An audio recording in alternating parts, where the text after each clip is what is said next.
Assalamualaikum warahmatullahi wabarakatuh. Alhamdulillahirabbil alamin.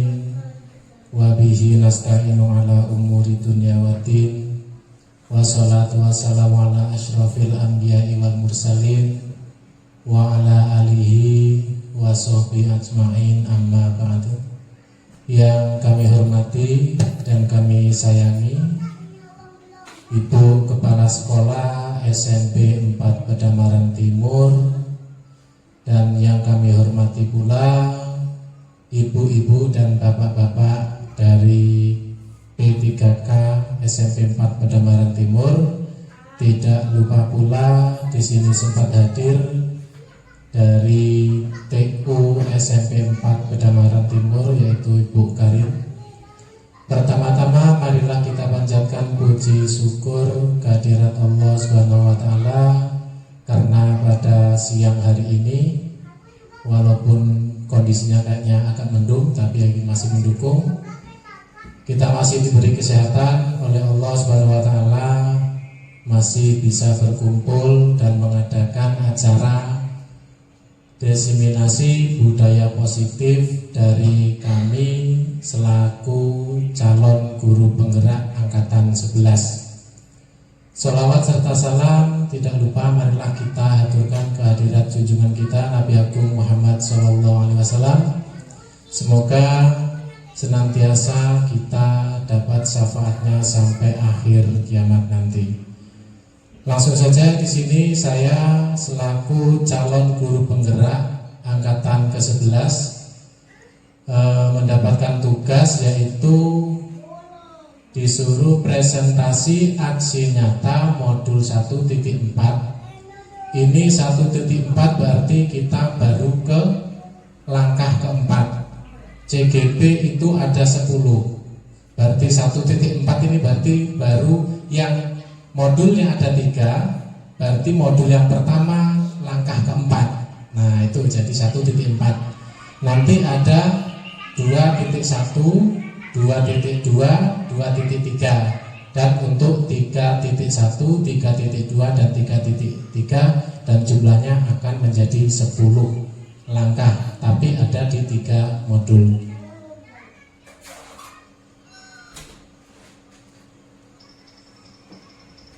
Selanjutnya, perkenalkan di sini ada tim dari kami yang tidak henti-hentinya kami selalu perkenalkan, yaitu dari fasilitator kami, yaitu Ibu Marlinda SPD. Beliau adalah guru dari SMA Muhammadiyah 1 Palembang. Beliau adalah fasilitator yang selama ini belum kami pernah temui atau kami belum bisa tatap muka. Mungkin tidak akan katanya. Yang kedua yaitu Ibu Emma Suryani selaku pengajar praktek, atau bisa sering kami panggil yaitu PP, pengajar praktek, yang setiap hari Sabtu kita harus keluar. Nah jadi contoh seperti kayak ini, saya habis presentasi nanti dibawa keluar. Nah dibawa keluar itu nanti kita gabungkan satu-satu dengan yang lain. Nah presentasi yang kita presentasikan ini nanti digabungkan mana yang nanti diambilnya. Yang ketiga saya sendiri itu atas nama Haris SPD, calon guru penggerak dari SMP Negeri 4 Pedamaran Timur. Selanjutnya, sebelum kita ke materi, alangkah baiknya seperti biasanya kita mengadakan kesepakatan forum daripada diskusi. Yang pertama, kita coba di situ ada peserta, saya harapkan aktif dalam kegiatan ini. Jadi silakan nanti yang mau bertanya ya bertanya, kalau memang tidak paham, kalau sudah paham ya lebih bagus. Yang kedua yaitu menghormati dan menghargai pembicara dan peserta lain ketika mau mengajukan pertanyaan, mengangkat tangan, atau kalau mau keluar izin ya silakan boleh. Yang ketiga yaitu etika dalam berbicara. Nah berarti maksudnya apa? Maksudnya kami kemarin diajarkan ketika ada yang pembicara yang lain mendengarkan. Selanjutnya itu masalah makan dan minuman silakan dimakan. Bu, nanti saya tambahin belikan ini apa? Es Bu ya, nggak apa-apa. Kayaknya siang-siang enak kita es. Siapa tahu ibu nanti juga mau. Kalau nggak mau ya alhamdulillah, duit aku nggak banyak berkurang. Yang selanjutnya yang kelima yaitu kebersihan ruangan. Nah ini sering kami canangkan ketika pada waktu di sana, karena kita menggunakan sekolah lain, maka kami terpatri di otak saya itu seperti itu. Kebersihan itu diutamakan. Jadi kalau kami selalu lokakarya, apa yang kita bawa keluarnya harus dibawa lagi. Yang terakhir yaitu izin jika hendak keluar ruangan. Di sini masih ada titik-titik, boleh ditambahkan. Silakan.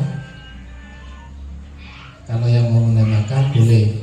Nanti itu saya bawa ke lokakarya, ya. Makanya disuruh ditambahi dua-dua ini. Ya, dua-dua ini saya suruh nambahi. Sebentar Bapak Ibu, saya ambilkan kertasnya.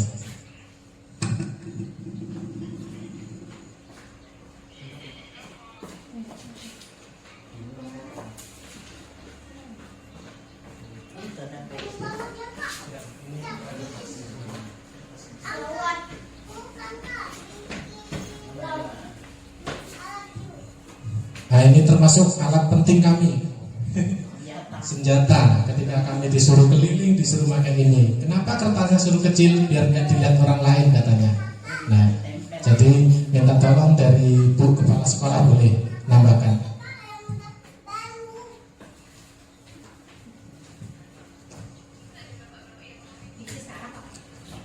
Nanti kenapa biar nanti dikumpulkan.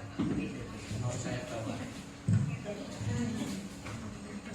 Biar maksud saya kenapa saya kasih itu, yang nggak punya ide biar mikir maksud saya.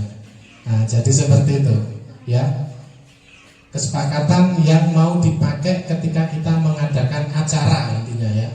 Terserah mau satu tidak apa-apa, tidak harus dua. Tetapi kalau ada dua boleh. Lebih dari dua pun lebih bagus ya. Nah itu kesepakatan ketika mengadakan acara intinya. Ya, kalau mau satu juga boleh, dua juga boleh, tidak diisi pun ya tidak apa-apa, tidak ada yang memaksa.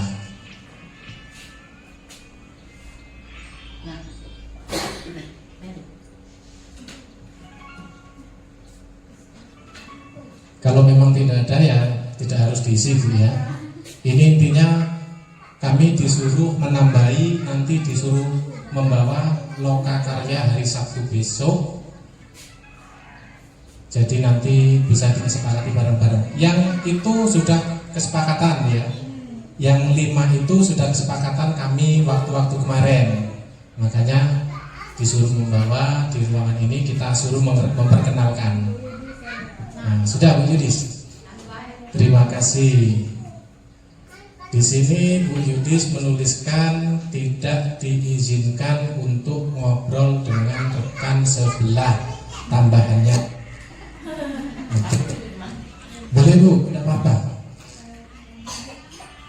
Dari kepala sekolah izin untuk sholat pada waktu. Ya bagus Bu, ini memang sering kami lupa ini.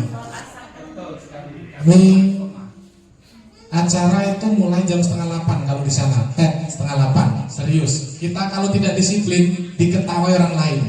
Karena kita anggap aja 18 kecamatan itu hadir pada waktu itu. Jadi kalau nggak standby pokoknya malu. Nah pulang itu jam 4:30. Kita pulang jam 4:30. Terus ada penutupan lagi kurang lebih jam 5. Nah nanti jam 5 itu, kalau ini saya paparkan aja nggak apa-apa. Untuk tahun berikutnya kayaknya setelah saya itu masih ada dana. Jadi ketika kita lokakarya itu walaupun sedikit dari BGP pusat itu pasti ngasih amplop Bu ya istilahnya ya.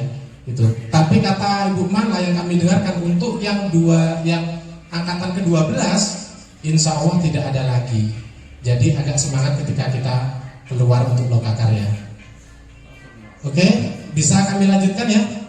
Itu bisa ditulis nanti kalau ada, kalau tidak ada tidak apa-apa.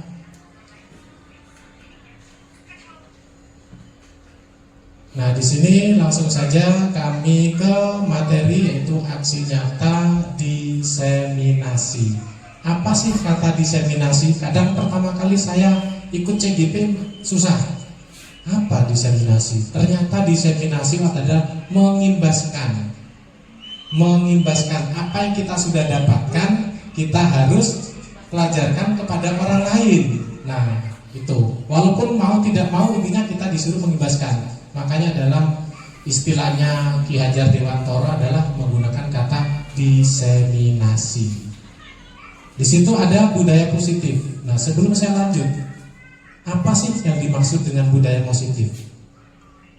Kadang kita selalu terdengar budaya itu pasti daerah.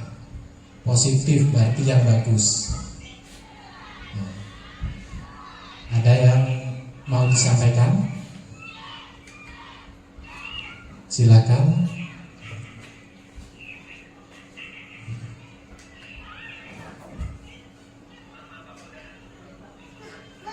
Belum ada? Kalau belum ada, kita lanjutkan. Berarti di sini adalah seorang guru yang baik itu harus memiliki kemampuan dalam mewujudkan budaya positif di sekolah. Budaya positif tersebut dapat dijalankan dengan menerapkan konsep-konsep inti seperti 1. Yaitu disiplin positif yang tadi sudah dipaparkan sedikit banyaknya oleh beliau, kepala sekolah kita, Ibu Malahayati. Disiplin positif. Yang kedua, motivasi perilaku manusia. Kayaknya kita dari kata-katanya bisa susah, ya kan? Memang susah. Apalah motivasi perilaku manusia? Yang dibahas itu apa? Yang ketiga adalah keyakinan sekolah atau keyakinan kelas. Selanjutnya yang keempat adalah kebutuhan dasar manusia. Nah, apa ini? Yang kelima, posisi kontrol, restitusi, dan yang terakhir adalah segitiga restitusi. Nah, paham nggak Pak Mustaqim? Bingung toh kata-katanya?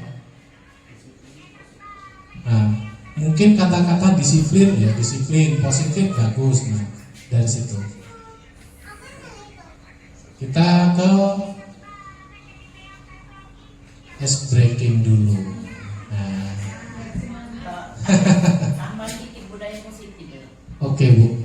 Boleh dicatat juga ya. Oh, bagus Ibu, yang lain. Budaya positif itu juga bisa diterapkan melaksanakan tata tertib sekolah. Budaya positif itu ya. Bisa diterapkan melaksanakan tata tertib sekolah. Kemudian kejujuran. Terus religius menyangkut ini ya, keimanan ya. Kemudian kepedulian ya, bisa lingkungan, bisa ke siswa-siswa yang agak mentalnya ini juga bisa ya. Dan sifat toleransi, itu yang budaya positif itu bisa diterapkan. Jadi melaksanakan tata tertib sekolah, kejujuran, religius, kepedulian, dan sifat toleransi itu bisa diselipkan. Itu Pak ini ya, Pak Arisnya tambah sedikit. Kita ini kan agak-agak diskusi juga kan sedikit kan. Terima kasih Bu atas masukannya. Kami sangat menghargai tambahan dan tanggapannya. Selanjutnya kita ke ice breaking dulu biar tidak stres lah ya. Belajar kok serius nggak apa-apa. Yuk di sini kita coba ice breakingnya. Enggak Bu, ini ice breakingnya kami nyarinya mudah-mudah. Enggak usah lah yang susah-susah. Nah, di sini ada ice breaking tebak warna. Ya. Ingat, di sini ada kata hijau. Hijau itu bukan tentu hijau, tapi tergantung tulisannya ya. Oke? Ya, siap?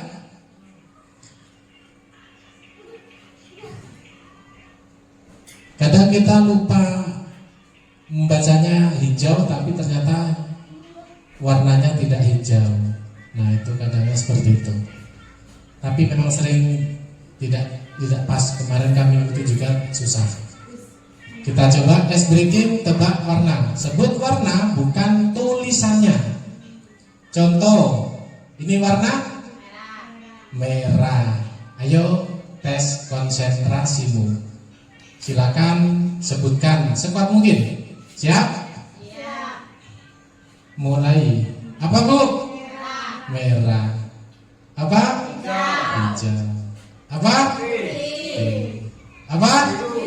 Biru. Ini? Kuning. Yang ini? Pink. Ini? Ini?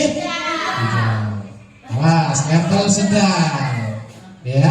Siap? Mulai. Ini? Ini? Biru. Ini? Mulai salah Pak Mustaqim. Lanjut. Ini? Ini? Ini? Terus? Terus? Iya. Terus? Terus? Bolehlah ibu-ibu ini. Level sulit. Nah, awas. Siap, mulai. Kita cari yang terus. Langsung.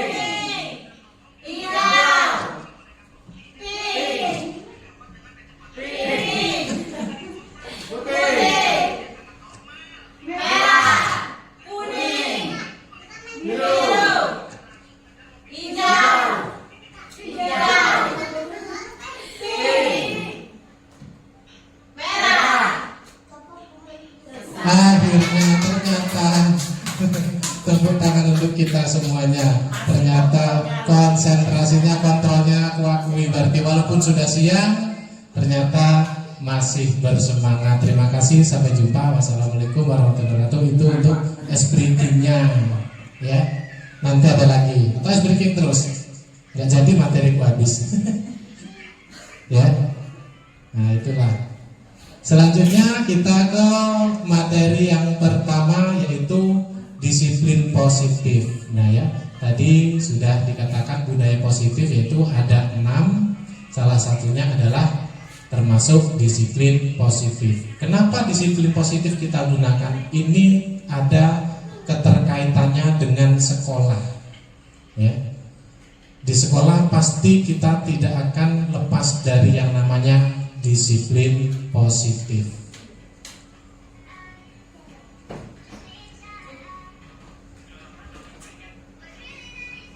Disiplin positif.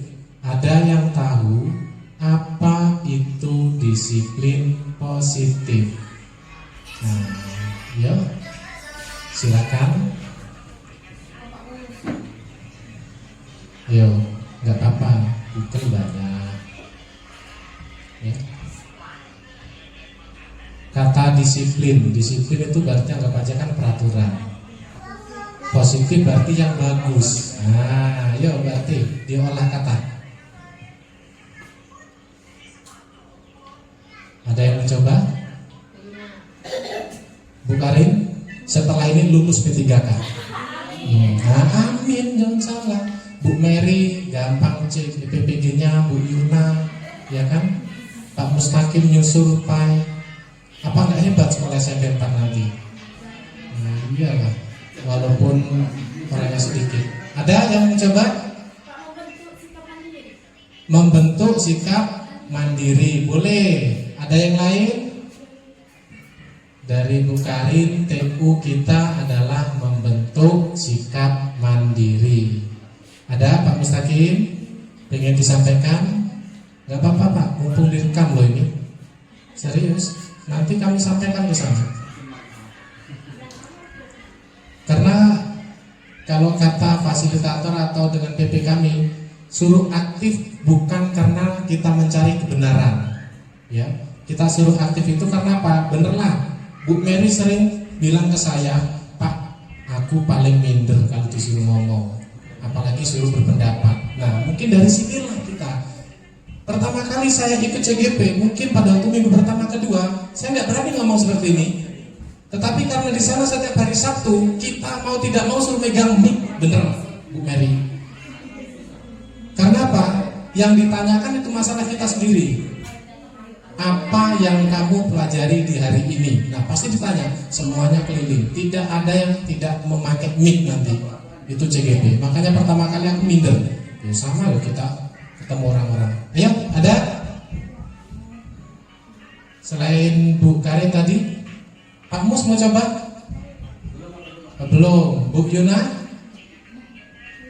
Belum. Bu Mary? Ayo berani Bu. Menciptakan kegiatan yang bermanfaat. Menciptakan kegiatan yang bermanfaat. Bagus. Disiplin positif diantaranya mendidik siswa tanpa kekerasan, tanpa adanya kekerasan. Jadi mendidik siswa tanpa ada kekerasan berarti kita itu menerapkan disiplin terus yang positif. Terima kasih Bu. Ada lagi? Ada lagi?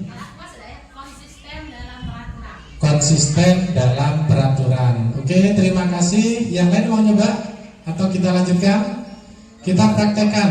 Saya sendiri kadang masih bingung apa yang mau saya terapkan ketika di sekolah sini. Memang, karena Pak, ketika saya di sana, selanjutnya kan Pak, apakah sudah? Kita coba Bu, karena di sana sekolah baru, kita mulai dari nol. Pasti saya ketika ditanya seperti itu. Karena Pak, di sini memang susah. Nah, di sini pada dasarnya tahapan dalam mendidik. Nah, berarti semuanya tadi termasuk memiliki berbagai cara untuk mendidiknya. Namun banyak guru atau orang tua yang mendidik anaknya dengan cara yang tegas. Nah, seperti yang dikatakan oleh Bu Kepala Sekolah tadi, jangan menggunakan paksaan atau kekerasan. Karena Pak, di CGP ini kalau istilahnya adalah, kalau saya ambil dari kegiatan CGP ini, saya samakan dengan cintanya kepada Rasul yang tidak memakai kekerasan. Rasulullah itu kalau dia pada waktu zaman dahulu itu tidak suka yang namanya kekerasan. Mungkin di sini kita gunakan itu dalam bahasanya Ki Hajar Dewantara. Jadi yang namanya disiplin positif itu salah satunya adalah yang menyangkut dengan masalah sekolah, tetapi yang paling utama tidak diperbolehkan dengan cara kekerasan untuk saat ini. Di sini dengan membentuknya sikap anak menjadi mandiri. Berarti mandiri itu istilahnya Pak, tidak ada memaksa. Kadang kita itu selalu memberikan PR yang kadang anak tidak mampu.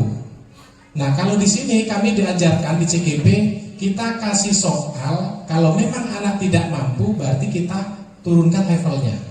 Karena apa? Yang namanya anak itu mempunyai kecerdasan berbeda-beda. Nah, kalau di pelajaran situ, maka seorang guru atau orang tua juga perlu dalam membantu pembentukan sikap tersebut. Nah, kalau di sini, mohon maaf, kemarin kami pernah keliling dengan Ibu Kepala Sekolah, bahkan sampai bertanya dengan beliau dari orang tuanya masing-masing, memang banyak masih di bawah standar rata-rata. Anaknya disuruh sekolah, apalagi mau membantu anaknya dalam mengerjakan pekerjaan sekolah. Salah satunya seperti itu. Jadi dengan penerapan disiplin positif, maka akan menciptakan sikap mandiri tanpa adanya hadiah dan hukuman. Kenapa saya menggunakan kata hadiah dan hukuman? Selama ini mungkin kita kalau senang dengan anak yang pandai, itu pasti selalu kita kasih hadiah, tanpa memikirkan anak yang kurang mampu dalam IQ-nya rendah. Ya, nah mungkin hadiah itu kalau istilahnya dalam CGP ini itu tidak diperbolehkan. Kenapa tidak diperbolehkan? Karena sudah kita mengetahui yang pandai pasti akan tertunjuk terus, kata beliau. Siapa yang dapat hadiah? Mary, pasti seperti itu. Dia akan merasa tidak punya mental untuk naik. Nah, makanya dalam istilahnya hadiah atau hukuman tidak diperbolehkan dalam CGP. Nah, ini catat ya, pun oke melok. Ya, jadi hukuman tidak diperbolehkan. Ya. Karena apa? Itu pada waktu kami dapat ilmu, mungkin seperti ini. Ini kami bisa menyampaikan karena kami dapatnya dari sana. Mungkin kalau kita terapkan di sini ya kita cobalah ya, yang namanya di situ. Selanjutnya disiplin positif adalah cara yang digunakan untuk membentuk sikap dalam kemandirian anak. Sudah tadi. Selanjutnya Di sini disiplin positif merupakan suatu pendekatan untuk menerapkan disiplin dari dalam diri anak tanpa adanya bentuk hukuman atau hadiah. Sudah pendekatan berarti maksudnya orang tua ikut andil, guru juga. Yang penting disiplin di situ menggunakan adalah tanpa paksaan dan hukuman. Dengan adanya cara ini, maka pendekatan yang dilakukan tanpa menggunakan kekerasan tidak diperbolehkan dalam CGP. Sehingga fokusnya pada memotivasi itu berarti ngasih arahan, refleksi terhadap kesalahan yang dilakukan. Ketika anak melakukan kesalahan, itu jangan kita melabeli anak itu salah. Kalau di pelajaran ini, kenapa? Nanti ada videonya kami tayangkan kalau waktunya ada. Tapi kayaknya kok sedikit ya, sejam ya. Udah mau habis ya Bu ya. Jadi dalam prosesnya anak dapat mengerti serta belajar dari kesalahan yang mereka perbuat. Maksudnya apa? Contoh kayak kemarin saya mencoba anak yang saya panggil itu. Ternyata mereka senang. Karena apa? Kita tidak akan menyalahkan mereka salah, ya. Tapi kita tahu salah satunya di situ nanti ada pertanyaan kurang lebih seperti ini. Yang namanya salah itu manusiawi. Nah itu kata-kata seperti itu, bukan ngapa kamu kok pacak lakukan itu. Nah itu namanya kan kita melabeli bahwa anak itu memang salah. Kita tidak harus seperti itu, tapi mencari tahu dulu. Makanya nanti ada istilahnya segitiga restitusi. Kalau nyampe kayaknya.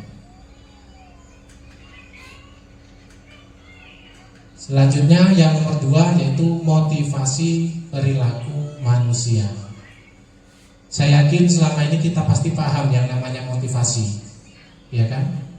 Apa sih motivasi? Apalagi perilaku itu kan berarti dari diri kita sendiri. Manusia ya dari kita. Berarti kalau motivasi berarti apa? Apa Bu Karin? Ya oke. Pak Mustaqim.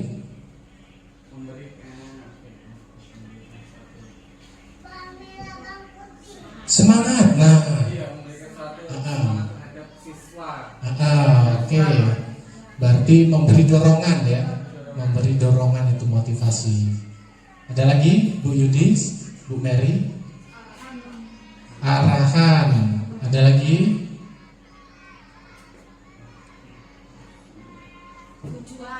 Tujuan boleh. Berarti anjuran. Berarti yang disuruh berarti. Ada lagi? Semangat.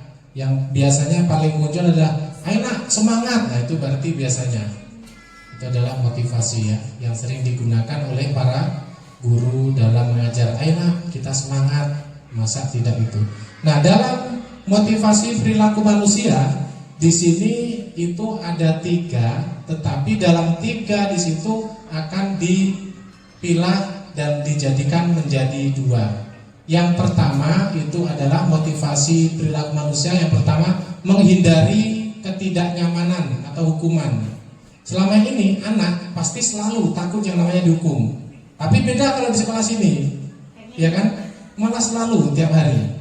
Untuk menghindarinya, ya berarti dia walaupun melakukan pasti kadang tidak masuk ke kelas lagi. Nah itu dia menghindari. Yang kedua yaitu untuk mendapatkan imbalan atau penghargaan dari orang lain. Maksudnya apa? Setiap dia melakukan kesalahan itu kebanyakan ikut kawannya. Ayolah ikut aku. Nanti kamu saya jajak kalau ke kantin, ku belikan makanan, ku traktir. Nah itu namanya imbalan. Pasti kan orang setuju kan, seneng. Tidak tahu menahu kalau dia membuat kesalahan pada waktu di sekolah. Nah itu. Nah dari 2 ini itu akan dijadikan 1. Dan yang ketiga yaitu untuk menjadi orang yang mereka inginkan. Berarti apa maksudnya? Apa yang disuruh oleh gurunya dia ikuti. Itu namanya mereka inginkan dan menghargai diri sendiri. Orang lain dia ikuti peraturannya dan dia akan dihargai oleh dirinya sendiri dengan nilai yang mereka percaya. Dari ketiga motivasi ini itu akan dibedakan menjadi 2. Yang pertama yaitu motivasi eksternal.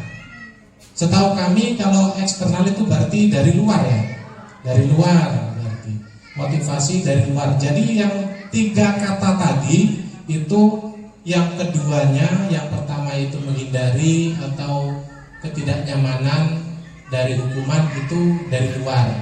Maksudnya apa? Di situ untuk menghindari ketidaknyamanan atau hukuman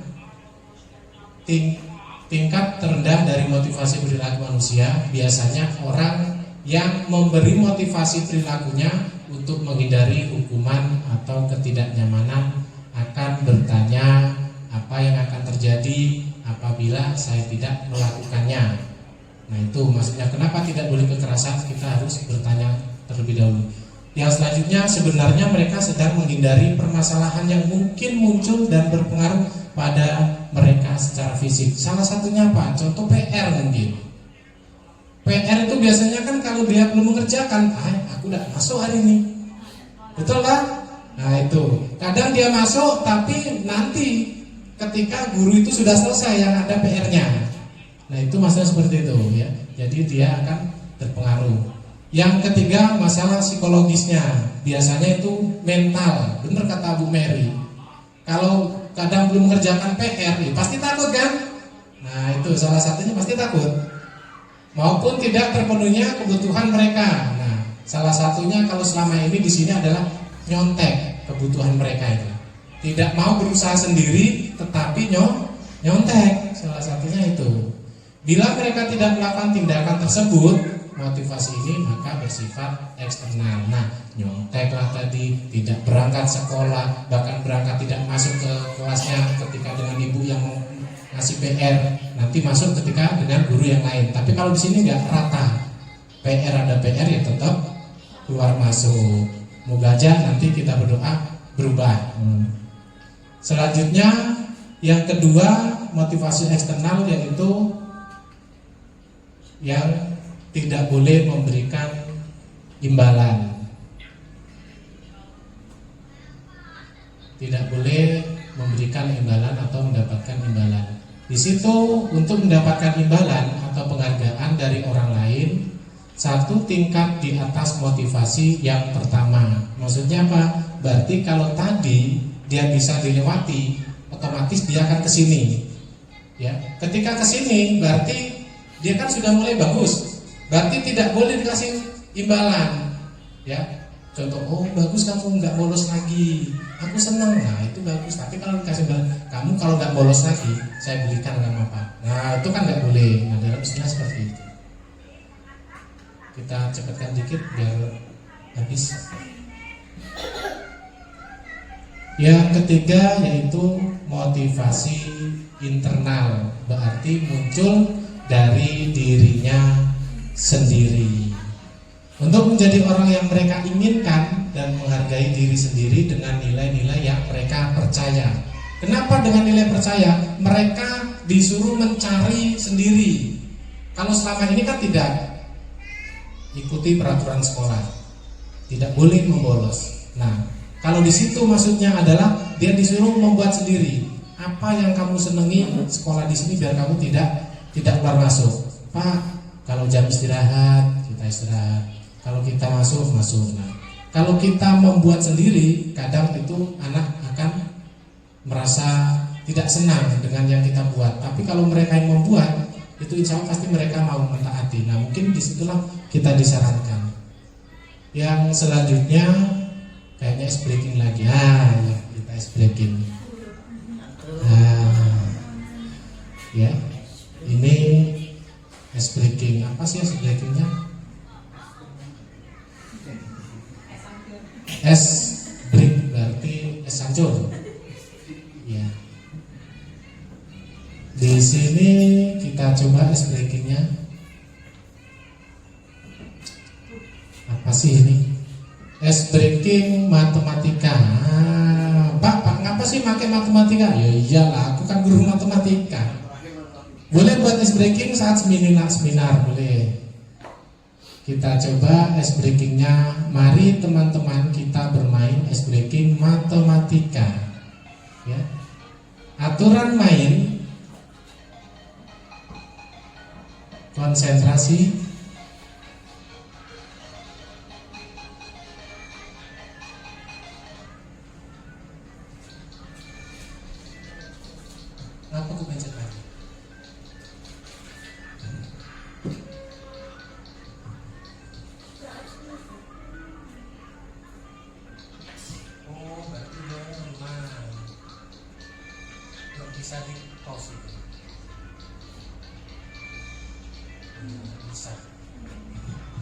Oke, kita langsung aja, nggak bisa di close, berarti memang suruh cepat. Memang aslinya disuruh cepat ini. Mari teman-teman kita bermain ice breaking matematika. Oke, kita konsentrasi. Aturan main, satu konsentrasi ya guys. Jawab semua pertanyaan sesuai permintaan. Ayo, permainan dimulai. Pikirkan sembarang angka. Terserah kamu. Pikirkan angka. Sudah? Sudah. Setelah angka, kalikan angka yang kamu pikirkan dengan angka 2. Angka yang kamu pikirkan dengan angka 2. Terus hasilnya kamu tambahkan dengan angka 9. Setelah itu kurangi dengan angka 3. Terus hasilnya dibagi dengan angka 2.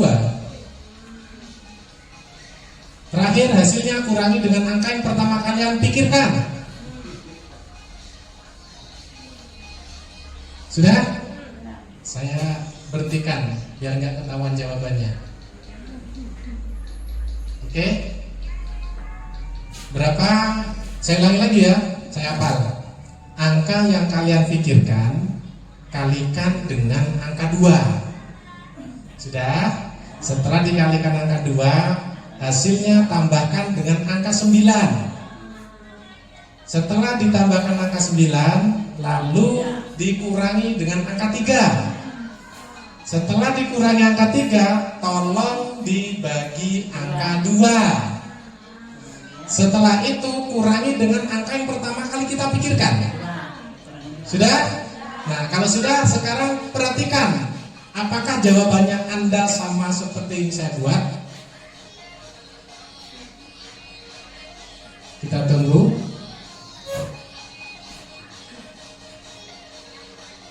Dikurangi 3, terus dibagi 2, terus terakhir dikurangi angka yang kalian pikirkan sendiri. Saya tidak tahu angkanya. Kenapa guys? Angka pertama yang dipikirkan di awal lupa ya? Ya, belum. Ayo konsentrasi lagi. Hore, saya sudah punya jawabannya. Apakah benar jawaban kalian sama seperti yang saya buat? Berapa jawaban kamu? Kita lihat. Apakah angka 3? Betul?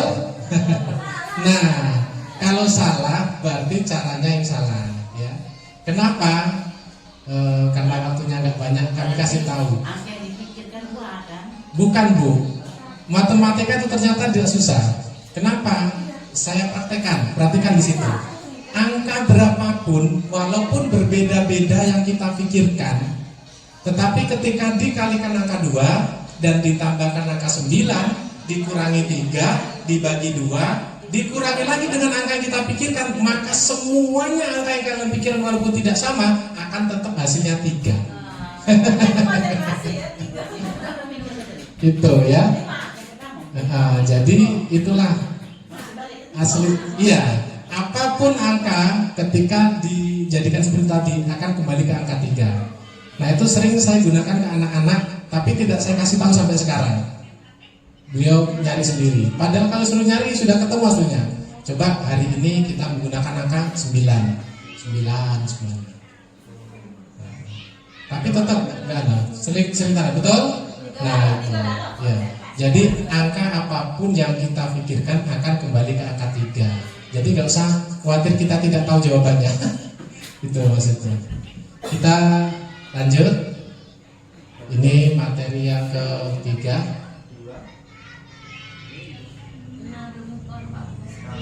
Belum. Dikurangi angka yang kita pikirkan ya. Ya. Makanya anak-anak sekarang senang kalau diajari. Karena kita harus menggunakan seperti itu. Karena apa? Ternyata kita belajar itu tidak harus menggunakan materi yang ada di buku. Ya. Penjumlahan, kalau saya ibaratnya penjumlahan pakai itu aja nggak apa-apa. Nah, di sini yang ketiga itu keyakinan kelas atau keyakinan sekolah. Kenapa kita selalu berpikir kok menggunakan keyakinan kelas? Benar nggak? Tidak menggunakan peraturan kelas, betul? Nah, kenapa kita menggunakan keyakinan kelas, tidak menggunakan peraturan kelas? Silakan yang menanggapi, silakan, nggak apa-apa. Ya, ini memang kata-kata baru. Kemarin saya juga bertanya, Bu. Ya, karena saya tanya, kok keyakinan kelas? Yakin. Sedangkan peraturan kelas. Nah, apa, Bu? ngomong ke kapan biar aku nggak capek ngomong terus. Keyakinan itu sama kalau peraturan beda. Keyakinan itu berarti mereka yakin bisa melakukannya. Kalau peraturan Peraturan mereka tuh masih disepakati bersama, dan tahu itu bisa dilakukan atau tidak. Kalau peraturan kan ya udah. Oke. Kalau keyakinan berarti yakinnya mereka, kata Bu Guna. Kalau peraturan itu berarti yang dibuat, berarti belum mereka yakin. Bu Mary, aku senang. Ben mandi. Kalau yakin itu Pak, maksudku dia percaya Pak bahwa oh itu kelas dia, sekolah dia. Kalau peraturan itu untuk bersama Pak. Untuk bersama. Kalau saya yakin oh aku sekolah di sini, kelas ini, yakin kelas ini berarti mengikuti peraturan kelas tersebut. Ada lagi Bu, ayo P3 kabar. Bu Yudis.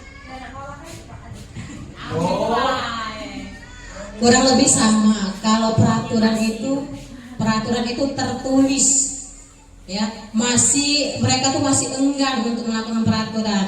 Tapi kalau keyakinan itu berdasarkan dari diri mereka, bahwa mereka bisa, mereka percaya akan melakukannya. Kurang lebih seperti itu, Pak, sama. Terima kasih, beri aplaus pada kita masing-masing, ya. Saya setuju. Ternyata tidak harus menjadi calon guru penggerak, kita pun paham, ya. Yang namanya keyakinan itu berarti kan kita harus yakin apa yang kita lakukan, ya. Berarti kalau sudah yakin, otomatis kita pasti menjalankan. Beda kalau yang namanya peraturan. Peraturan itu berarti yang dibuat belum tentu mau menjalaninya atau melakukannya. Iya, karena dia itu cuma tertulis, tetapi tertulis itu kan yang buat kan tidak sama-sama, ya. Jadi peraturan itu adanya itu mau tidak mau harus kita jalankan. Tapi kalau keyakinan tanpa tertulis pun kita pasti akan menjalankan. Itu kurang lebihnya seperti itu. Kita coba ke materinya. Nah, di sini yang namanya keyakinan kelas adalah salah satu disiplin positif, sama seperti pelajaran sebelumnya, berarti yang bagus, yang bisa kita terapkan dalam membangun budaya positif di sekolah. Konkret, ya. Iya, Bu. Dengan adanya keyakinan kelas, di setiap kelas diharapkan dapat mewujudkan tujuan pendidikan yang berorientasi kepada profil pelajar Pancasila. Ini yang pertama kali sering saya tanyakan, Bu, pada waktu CGP. Apa sih profil pelajar Pancasila? Ya. Tetapi karena saya kemarin itu taunya kan ada lagunya itu kan. Lagunya kan beriman dan bertakwa. Itu kan. Nah, di situ ternyata baru kita tahu, baru kita jalankan. Nah, kurang lebih seperti ini penjelasannya. Jadi yang namanya keyakinan kelas sama seperti kita tadi, kita yakin dan mau menjalankan karena memang kita kesepakatannya bersama-sama. Tetapi kalau yang namanya peraturan itu sudah ada, tinggal kita menjalani. Makanya kadang anak-anak tidak mau. Makanya kami dianjurkan, mari Bapak Ibu, kalau memang mau diusahakan, kita coba, kita buat keyakinan kelas atau peraturan kelasnya itu kita kondisikan dengan anaknya. Anak kita ajak komunikasi, kita ajak kolaborasi, ya, kita ajak diskusi. Ayo nak, ingin kamu tuh apa? Ya, peraturan yang kamu ingin apa? Apakah kamu ingin buat Pak diperbolehkan ke kantin setiap saat? Ya kita coba dulu, ya. Suruh anak itu nulis atau memang disuruh buat sendiri. Nanti ketika itu kita tempelkan, ya, tulisan mereka itu kita sharingkan. Setelah itu nanti kan kesepakatan bersama kan dalam kelas itu. Nah, nggak mungkin lah yang namanya anak akan ke kantin disetujui segitu banyaknya. Nah, apa yang dituliskan mereka itu nanti itu akan kita bahas dan kita ambil poin-poinnya yang mereka memang mau mengerjakannya bersama-sama. Makanya dikatakan yakin saya mau yang ini. Nah, makanya tidak ada paksaan bagi mereka walaupun mereka mau menuliskan apapun yang tidak disenangi dan diajukan untuk ide-idenya. Ya, itu namanya keyakinan kelas.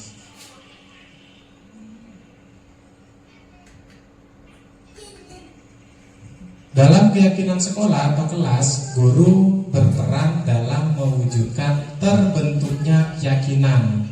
Berarti menjadi manajer atau istilahnya, menjadi fasilitator. Ya, kita cuma menjadi fasilitator. Tidak harus kita mengikuti aturan yang ada dari anak, karena yang akan menjalani anak, bukan kita. Ya, peraturan itu atau keyakinan itu yang akan menjalani adalah anak, bukan kita yang jadi gurunya. Makanya di situ terbentuknya keyakinan sekolah dengan adanya kesepakatan antara guru dan murid ketika sudah selesai. Selanjutnya, contoh keyakinan kelas atau sekolah. Nah, ini hormati semua orang. Ini contoh yang sudah kami sepakati ketika CGP kemarin. Jujur dan bertanggung jawab. Ini. Yang ketiga, kerjasama dan kolaborasi. Ini yang saya ambil dari kami CGP. Kenapa ada kata kolaborasi? Yaitu berarti sama-sama, bareng-bareng, atau namanya kerja kelompok lah istilahnya. Yang keempat, tepat waktu. Nah, yang di sini yang sering kami tetap molor, sama mungkin kayak siswa. Jadi kita harus dari diri kita, ya mungkin itulah kita susahnya ya. Kita tepat waktu aja tidak bisa, sedangkan kita selalu menyuruh anak. Nah, itu namanya kan kita memaksa. Nah, mungkin dari situ saya malu sendiri dengan saya. Yang selanjutnya yaitu menjaga kebersihan dan kerapihan. Salah satunya di luar sekolah, bahkan di dalam sekolah, bahkan lingkungan sekolah dari dia berangkat sampai pulang. Yang keenam, menghargai guru dan staf sekolah. Nah, ini adalah profil pelajar Pancasila, yaitu yang berakhlak mulia. Salah satunya adalah menghargai guru dan staf sekolah. Bagus, saya senang apalagi yang kelas 7 sekarang itu kan. Walaupun dia masuk ke kantor, ikut salaman. Itu bagus. Cuman kadang kalau secara agama, mungkin dari Pak Mustaqim, yang perempuan tidak usah, mungkin seperti itu ada ya. Itu biasanya kita harus memilah dan memilih mana yang bagus dan tidaknya. Selanjutnya yaitu kebutuhan dasar manusia yang keempat. Dari situ tadi sudah ketemu, sekarang kebutuhan dasar manusia. Apa kebutuhan dasar? Berarti kan ibaratnya kita manusia itu membutuhkan apa? Nah, itu maksudnya. Jadi yang dasar-dasar aja deh. Nah, ayo, ada yang mau menyampaikan? Ya, Bu Mary, Pak Mustaqim. Kebutuhan dasar manusia. Nah, kan gampang. Makan, minum, pakaian, itu kebutuhan dasar manusia. Ada lagi?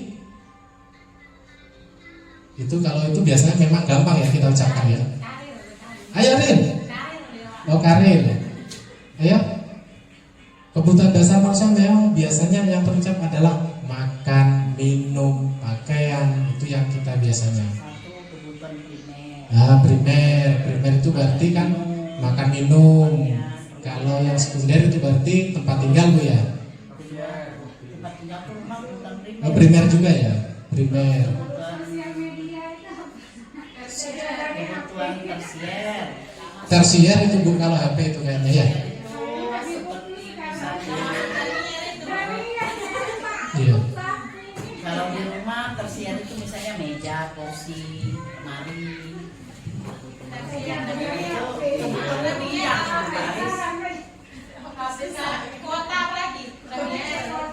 Nah, kebutuhan penunjang Pak Aris itu kebutuhan tersier. Jauh deh. Iya, siapa bola? Ada kan yang kapan itu?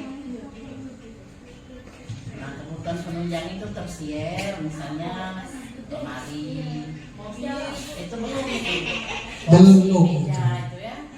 Misalnya kalau lihat situasi zaman sekarang itu kan kalau HP itu sudah tersier. Tersier Bu kalau itu. Terus mobil Televisi. itu tersier. Nah, Kalau dulu kan primer, sekunder kan yang biasa muncul. Sekarang tersier ya sudah, karena apa? Sudah menengah ke atas. kalau kemewahan itu sudah termasuk perhiasan, mobil gitu ya. Itu tersier begitu. Mobil yang bermerek. Iya. Kalau mobil yang sudah biasa laku itu sudah termasuk sekunder ya. Penunjang. Oh iya, kalau yang mobil. Ya, Ya. situasi zaman kan. Oke. Nah, itu salah satunya. Kalau dulu kompor gas, televisi warna itu sudah Belum. termasuk kebutuhan kemewahan. Kalau Dulu Bu, tapi makanya. sekarang itu sudah sekunder penunjang. Ya, kalau dulu kan biasanya tertera cuma 2. Kalau udah primer, sekunder cukup sudah dulu. Tapi Sekarang yang termasuk kebutuhan dasar. Nah, sekarang itu primer. justru malah primer tuh sudah Bu, nggak harus dipikirkan pasti ada. Cuman kadang kita berusahanya ya. Nah itu adalah kebutuhan primer itu memang harus dipenuhi. Kalau tidak dipenuhi fatal. ya yang memang lah makan minum Bu. Iya. Karena kalau tidak ada tempat tinggal, apa mau tinggal di bawah pohon? Ah. Mungkin kan? Ya itu namanya kebutuhan dasar. Kebutuhan dasar. Jadi kita coba di situ. Nah kalau di sini ketika seorang murid melakukan perbuatan yang bertentangan dengan nilai-nilai kebajikan atau melanggar peraturan, hal itu sebenarnya dikarenakan mereka gagal memenuhi kebutuhan dasar. Nah, kenapa kita yang dibicarakan di sini bukan masalah kita ya, masalah anak ini. Makanya tadi saya tanyakan kenapa kok makan, minum, ya kan kebutuhan kita. Ini kebutuhan anak ya. Berarti masalah bagus tidaknya di situ. Kita lanjut. Oke.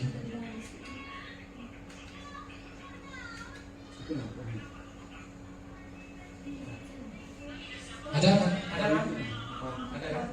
Kantor.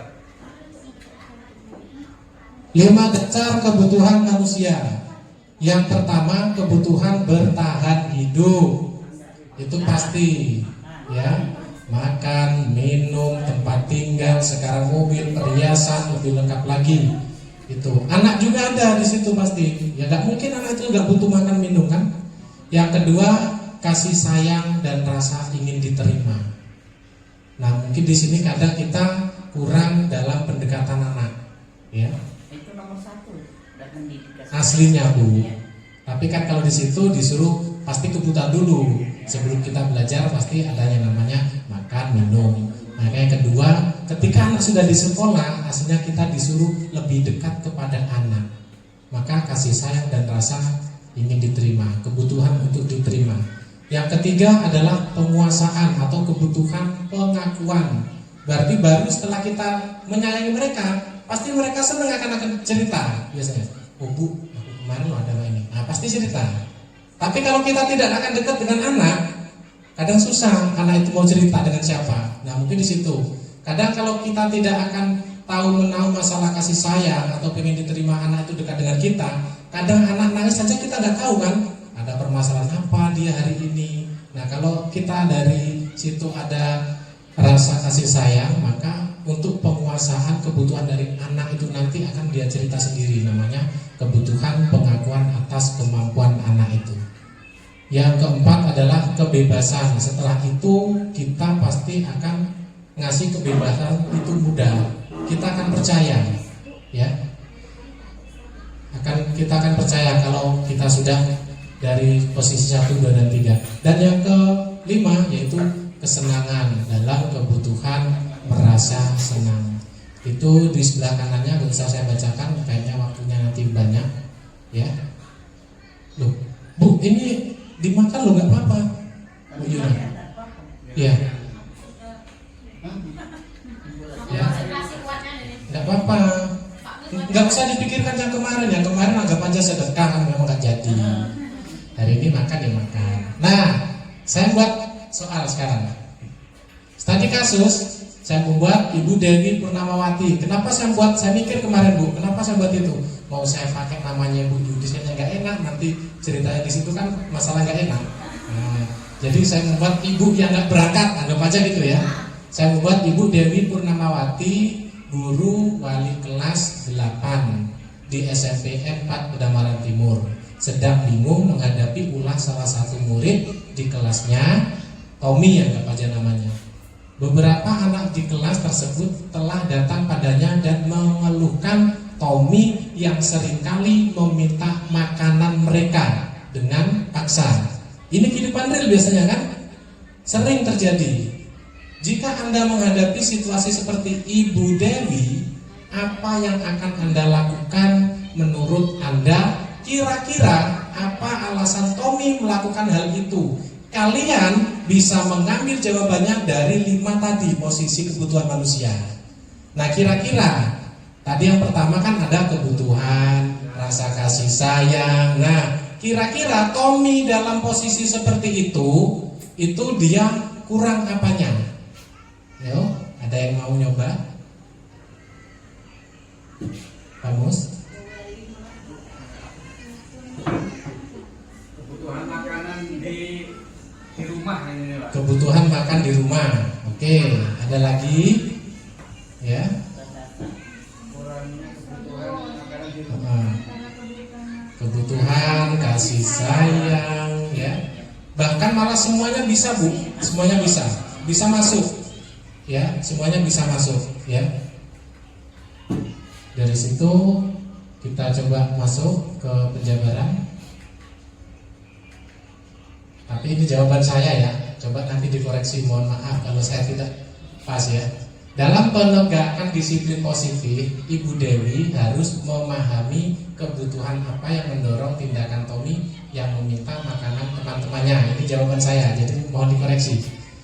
Dia memahami ini penting agar tindakan disiplin yang diambil dapat membantu memecahkan masalah tanpa merugikan Tommy. Beberapa kebutuhan yang mungkin terlibat dalam situasi ini adalah, nah ini yang pertama, berarti dia sering minta. Kebutuhan bertahan hidup yang pertama. Alasannya Tommy, ini saya sendiri ya, mohon nanti dikasih masukan kalau memang kurang. Jadi nanti kami paparkan ketika kami loka. Jika Tommy merasa lapar dan tidak memiliki uang untuk jajan, tindakannya mungkin merupakan upaya untuk memenuhi kebutuhan dasar untuk bertahan hidupnya seperti makanan. Makanya dia minta tadi, ya kan? Atau memang uang jajannya habis, makanya dia ngambil paksa punya kawannya. Kalau ada yang tambahan, tolong nanti dituliskan, aku seneng. Berarti nanti aku ada kunci ketika saya datang loka karya. Yang kedua, kasih sayang. Di sini saya buat Tommy mungkin merasa senang saat temannya memberi perhatian atau mengikuti permintaannya. Walaupun terpaksa, pasti kan akan diperhatikan dia. Oh Tommy kok nakal? Nah itu kan dilaporkan sama guru dan orang tuanya. Karena ini dia tidak akan merasa takut. Dia lebih senang kalau posisi kayak seperti itu biasanya. Yang mencerminkan kebutuhan akan kasih sayang. Berarti mungkin kalau dia dilaporkan ke guru, nanti kan dipanggil. Bukan takut biasanya anak seperti itu.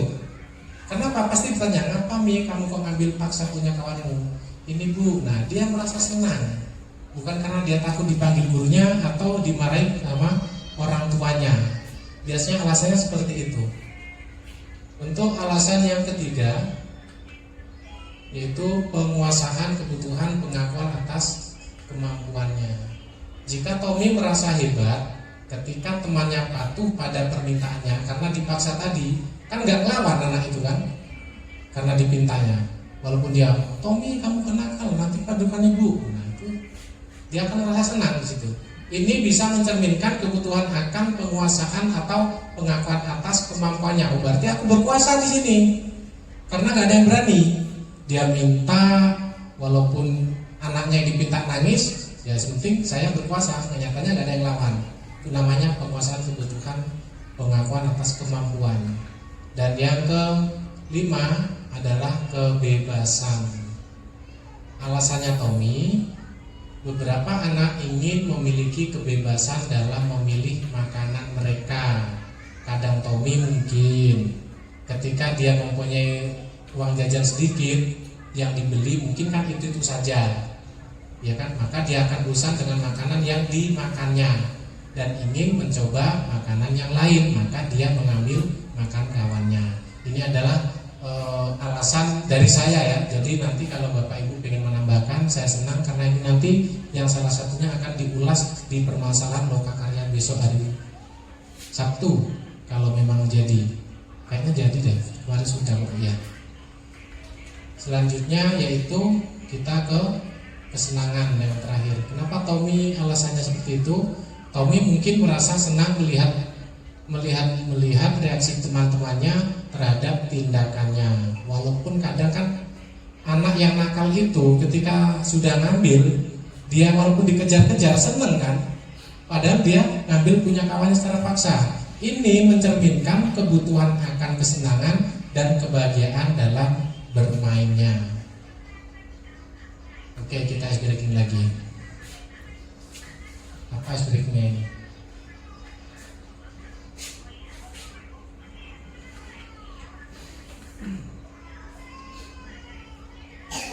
Kayaknya lama ini kalau ini.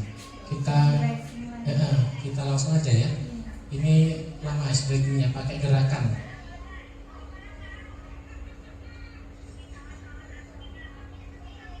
Kita langsung ke restitusi, kontrol restitusi.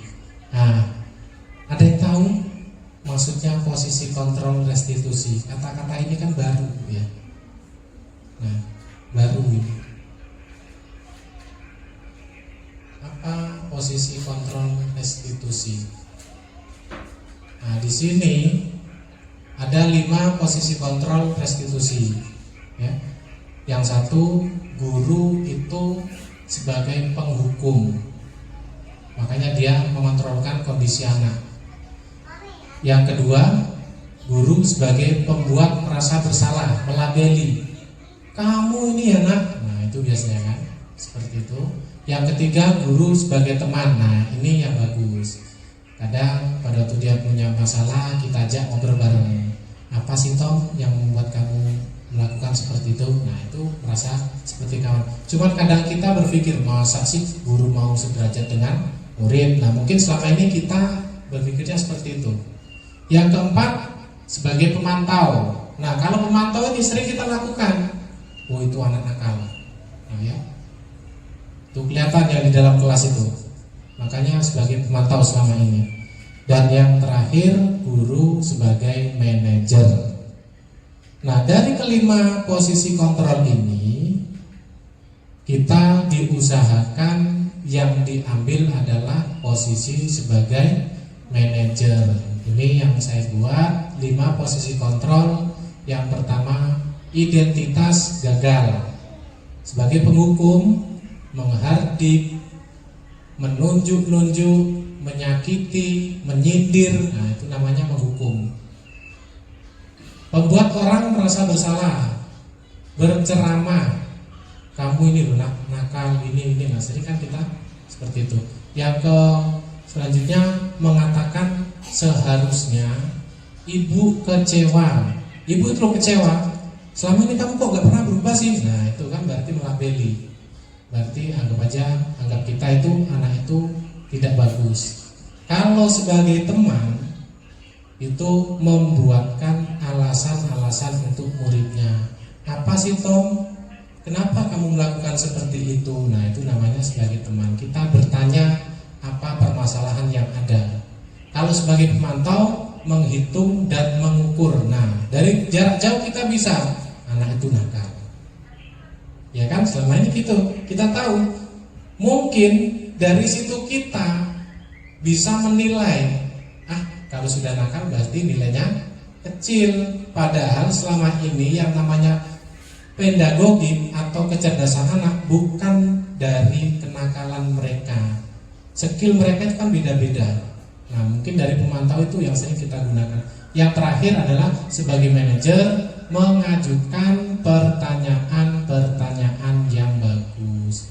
Ayo nak, ya, masa kamu mau seperti ini terus? Nah, itu biasanya anak akan tergerak.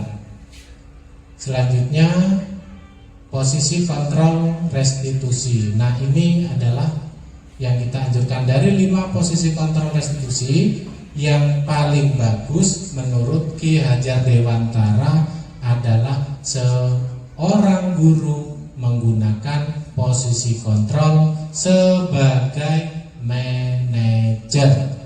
Nah, di situ. Berarti kita harus mengikuti anak terlebih dahulu, ya.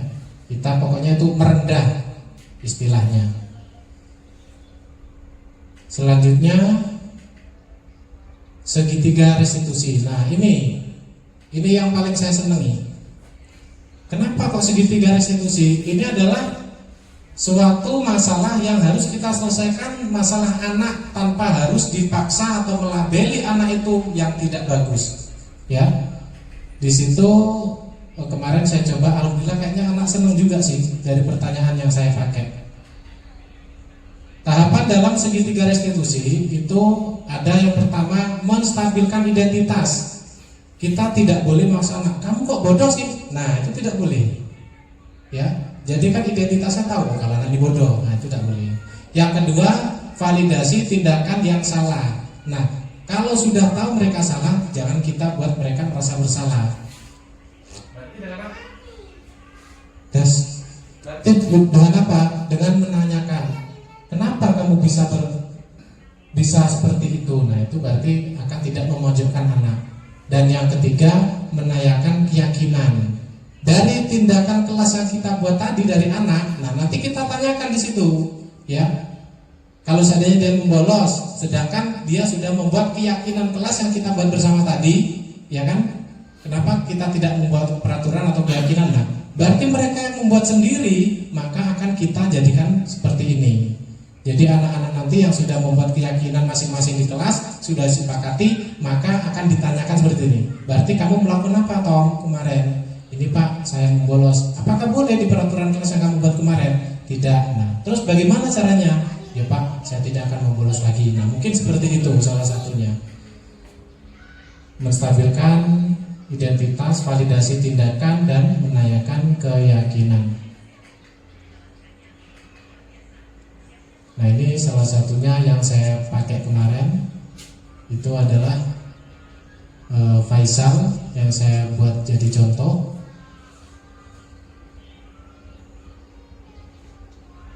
Ya, jadi dari kesalahan, dari proses pembelajaran yang nantinya akan menggeser identitas yang gagal ke arah identitas yang sukses. Berarti jangan melabeli anak itu bodoh. Jangan melabeli, kamu kok tidak mau berubah sih. Nah, itu. Selanjutnya yang di sini, menstabilkan identitas. Ciri-ciri pertanyaan menstabilkan identitas adalah berbuat salah itu tidak apa-apa. Nah, maksudnya seperti itu. Jangan kita lagi, Tom, kamu kok bodoh? Kenapa kamu seperti ini? Nah, jadi kita buat pertanyaan yang positif. Berbuat salah itu pasti pernah terjadi, bahkan Bapak sendiri pun pernah melakukan kesalahan. Nah, mungkin dari situ kita menyetarakan dengan anak, bisa jadi anak akan tidak merasa dijadikan kambing hitam. Yang kedua, tidak ada manusia yang sempurna. Itu pertanyaannya. Sama Tom, Bapak juga pernah melakukan kesalahan. Saya juga pernah melakukan kesalahan seperti itu. Kita menyamakan ke anak kalau kita memang pernah melakukan kesalahan yang sama. Jadi kita merendah, ya. Yang di situ Bapak Ibu tidak tertarik mencari siapa yang salah, tapi Bapak Ibu ingin mencari solusi dari permasalahan ini. Jadi tidak menghukum, ya. Kita tidak diperbolehkan menghukum, tapi kita mencari solusinya. Ayo Tom, bagaimana? Berarti kalau kamu sudah melakukan kesalahan dari bolos, berarti bagaimana harusnya? Ya berarti Pak, saya tidak akan mengulangi bolos lagi. Kita bisa menyelesaikan ini. Nah, berarti kita bisa menyelesaikan, Tom. Ayo kita selesaikan sama-sama. Baik Pak, nah, mungkin seperti itu. Yang selanjutnya, validasi tindakan yang salah. Kayaknya sudah ini.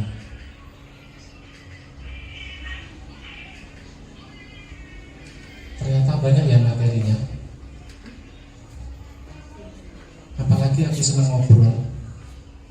Nggak selesai Bu.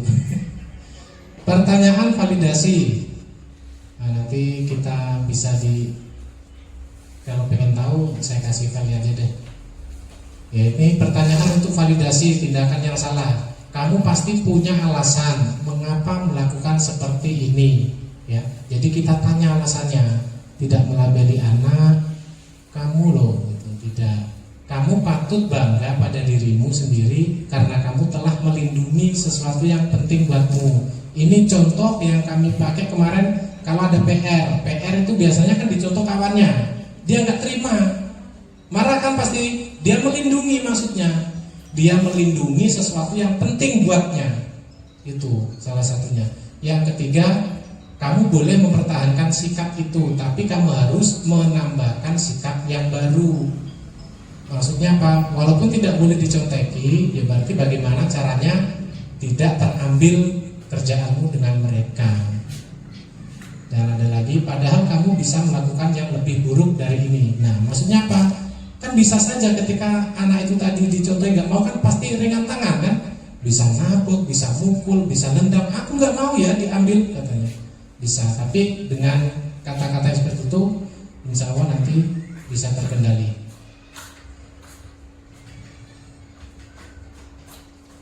Menanyakan keyakinan. Nah, dari situ tadi kita bisa menanyakan apa yang menjadi kesalahan dari Tommy yang sudah melakukan selahan. Selanjutnya pertanyaannya yaitu salah satunya, apa yang kamu rasakan ketika kamu melakukan itu? Maka dia pasti akan bangga, senang Pak aku bisa melampiaskan. Kamu menjadi orang yang seperti apa? Nah, baru kita tanya lagi, apakah kamu akan jadi orang yang keras, yang lemah lembut? Nah itu, apa yang kita percaya sebagai kelas atau keluarga? Maksudnya apa? Kita meyakini kelas yang sudah dibuat. Berarti kamu melakukan kesalahan apa, Tom? Nah, kita tanyakan. Dari situ dia akan tahu kesalahannya sendiri tanpa kita melabeli kamu yang salah. Nah ini kayaknya ice breaking terakhir. Nah, ya kita ke ice breaking terakhir deh. Mana ya tadi ya? Sambil diminum nggak apa-apa, sambil dimakan. Mana ya tadi?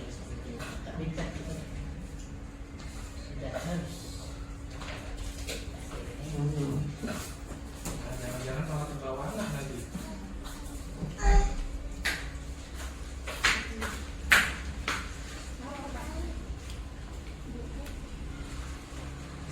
Kalau ke bawahnya tadi ya. Enggak, ini.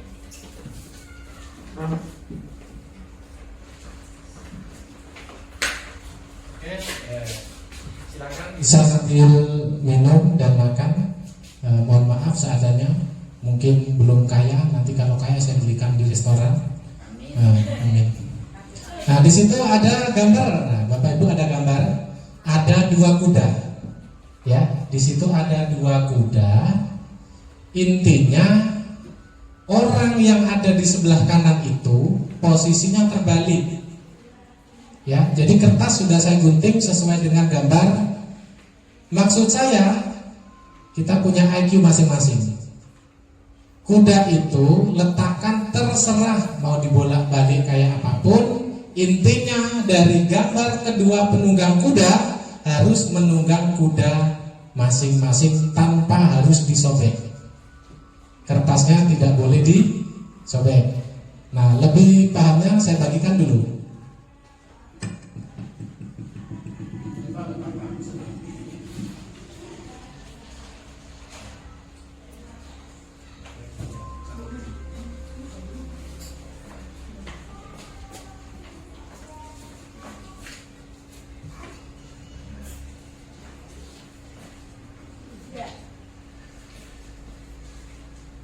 Kalau sambil makan kan idenya muncul nanti.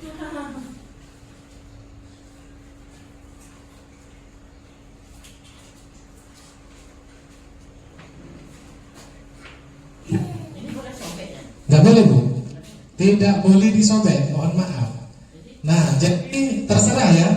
Intinya gambar ini mau kamu tempelkan ke sini, mau kamu balik ke sini, kamu mau balik ke mana, terserah. Ya, intinya ketika diletakkan bisa menunggangi kuda tanpa terbalik. Awas, tidak boleh disobek. Ingat, tidak boleh disobek. Terserah. Intinya kedua orang tersebut bisa naik kuda tanpa disobek. Mana Bu? Coba. Tidak boleh seperti itu. Ayo, itu kan menutupi kakinya, tidak boleh tertutupi. Pokoknya ditempel. Ayo. Mana? Enggak pas itu. Coba paskan. Nah kan nggak pas. Harus pas. Ayo. Iya, sesuaikan dengan pas gambarnya. Ayo, nggak apa-apa, nggak lama kok. Ayo. Boleh, silakan dicoba. Intinya gambarnya mau dibolak-balik boleh. Kalau Bu Yudis tadi kan di sini, ini kan kakinya. Nah, kan ketutupan. Ini tidak boleh, nggak ketutup. Pokoknya dia akan kelihatan semuanya. Orangnya, kudanya kelihatan. Ya nggak kelihatan Bu Karin. Oh, malah dibalik itu. Ya udah kelihatan gambar kudanya.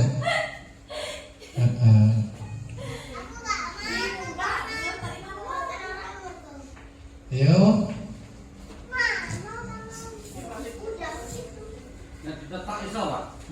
Tidak boleh, kami omongin tidak boleh ditetak kok.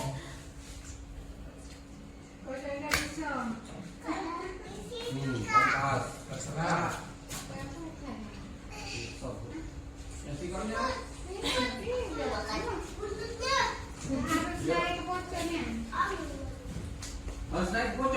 Iya, itu kan udah naik Bu, udah pas gambarnya. Gambarnya harus pas. Berarti istilahnya gini. Istilahnya kan gini, ini kan pasti pas.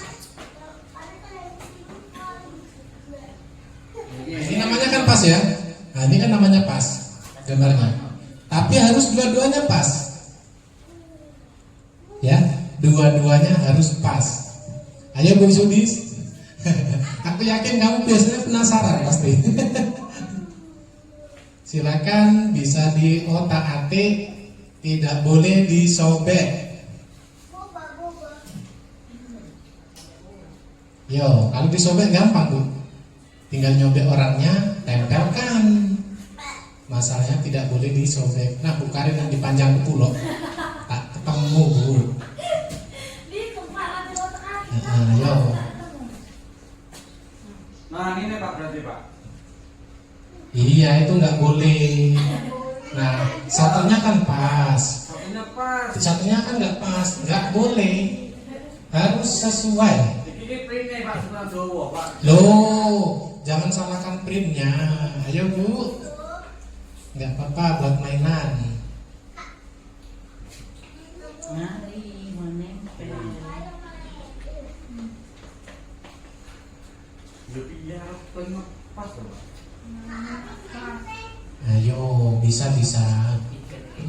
Pikir dulu ya.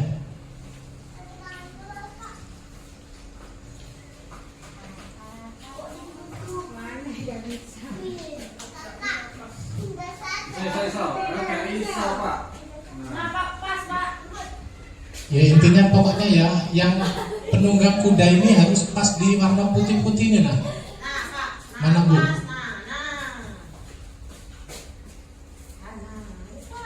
Nggak pas itu namanya. Ngapun harus itu. Iya. Ayo boleh silakan. Pas Pak. Mana? Tegakkan. Ditegakkan. Nah itu. Ya boleh nggak apa-apa tapi caranya lucu itulah. Iya, enggak pas itu. Balik dulu. Kebalik yang satunya. Tak boleh. Iya.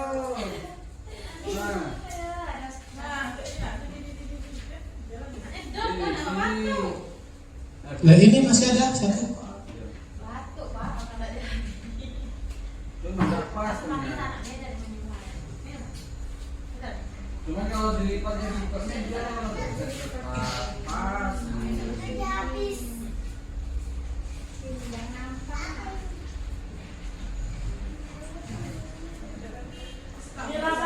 Nyerah. Nyerah nanti.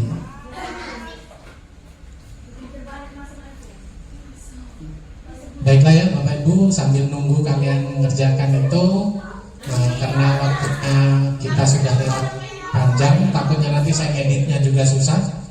Jadi materi saya sampaikan, kurang lebihnya mohon maaf. Saya akhiri. Assalamualaikum warahmatullahi wabarakatuh. Kami kembalikan ke moderator. Terima kasih. Ya, terima kasih penyampaian materi dari Bapak Haris. Sangat bermanfaat bagi rekan guru sekalian, termasuk saya pribadi. Ya, semoga apa yang beliau sampaikan ini bisa sedikit demi sedikit kita terapkan di sekolah kita ini. Dan semoga kedepannya dengan adanya guru penggerak ini, sekolah ini makin berkembang, ya Bu. Harapannya seperti itu. Baik, untuk sesi selanjutnya yaitu tanya jawab. Apabila rekan guru memiliki pertanyaan atau masih ada yang menjanggal di hati, silakan langsung ditanyakan kepada narasumber. Jika tidak ada, maka kita masuk ke acara penutup. Doa penutup yang disampaikan oleh baik, doa penutupnya langsung saja kita tutup dengan ucapan hamdalah, alhamdulillahirabbil alamin. Demikian susunan acara hari ini. Semoga apa yang kita ikuti dari awal hingga akhir dapat bermanfaat bagi kita. Dan apabila ada kata-kata yang salah dari saya pribadi, tolong dimaafkan. Kepada Allah saya mohon ampun. Akhirul kalam. Wassalamualaikum warahmatullahi wabarakatuh.